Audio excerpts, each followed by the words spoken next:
رسول الله صلی الله علیه وسلم فرمایلی چې دا هغه چا سره دوستی مکه و چې ستا دین خرابوي نو دا هغه چا بیان او خبرې ما وره چې تا له عقیده او دین خرابوي کنه دا د الله نبی ویلی المرء على دین خلیله فلینظر من یخالل دا الله نبی فرمای یو کس د خپل ملګری په دین باندې روانېږي یعنی چا سره چې ملګرتیا و هغه به ستا په دین اثر کوي نیک سړی به تقواداره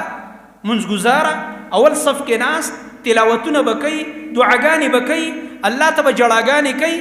دا نیک سړی د غلطو خلکو ملګری کا د لوفرانو یې ملګری کا د غلطو شاعرانو د ملحدینو ملګری کا عمده نیک سړی به ته ګورې دنه به فرض منځم بیا پاتې او یا به دا وه چې به په اول صف کې به ناست جړاګانې به کولې اوږدې دعاګانې به وي اوږدې اوږدې سجدې به وي د قرآن تلاوت به رب العالمین سره به تعلق دا څه شي ګډوډ کړ د دوستانو غلط ماحول دا د الله نبي دا فرموله ویل فلینظر من یخالل ودې ګوري هر سړی چې دی چا سره دوستي کوي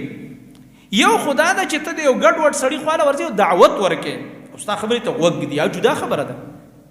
ابو ورځي موسی علیه السلام د فرعون خواله تللی دربار ته ورغلی دی یو دا ده چې ته ورسره ښه مزېدار ګپ شپ لګې او چکرې دي او خنداګانې دي او هغه درته خبرې کوي او الټا هغه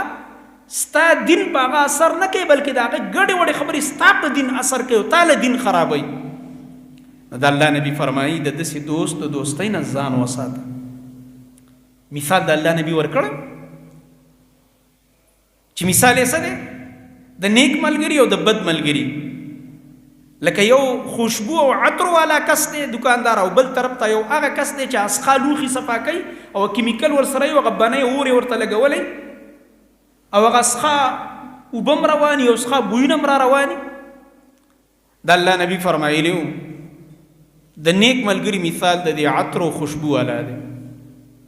یا به یې دله تحفه کې درکړي او یا به یې په پیسو واخلي چې ملګري یو شیشه عطر خوراکه یو سپری خوراکه او که دا دواړه نه وي نو کم از کم ښایسته ځای کې خو ناست دي که نه خوشبو خو در باندې را روانه ده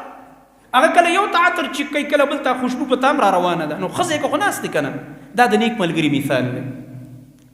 او د بد ملګري مثال د الله نبي ذکر کړی دی د دې مثال د هغه کس دی چې هغه سخا او د خیرو نه ډک لوښي صفا کوي او هغې ته اور او بنۍ لګولې ده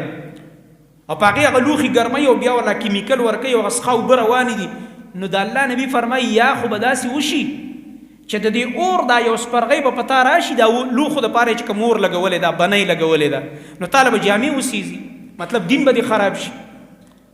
او که دا نه وي نو سخا بوی خو در باندې را روان دی که نه ماحول یې خراب دی ماحول یې ګډوډ دی قرآن او حدیث پورې خنداګانې کوي دین پورې خنداګانې کوي نو په ګنده ماحول کې خو ناست دی که نه ده چې د بېدینو خلکو ماحول دی بیا هم ته بچ نه ضرر یې بیا هم په تا باندې دی نو دې وجې نه د الله نبي فرمایي د داسې خلکو د ملګرتیا نه ځان وساتئ دا خامخا ستاسو دین ته نقصان رسوي ستاسو اخلاق او کردار ته نقصان رسوي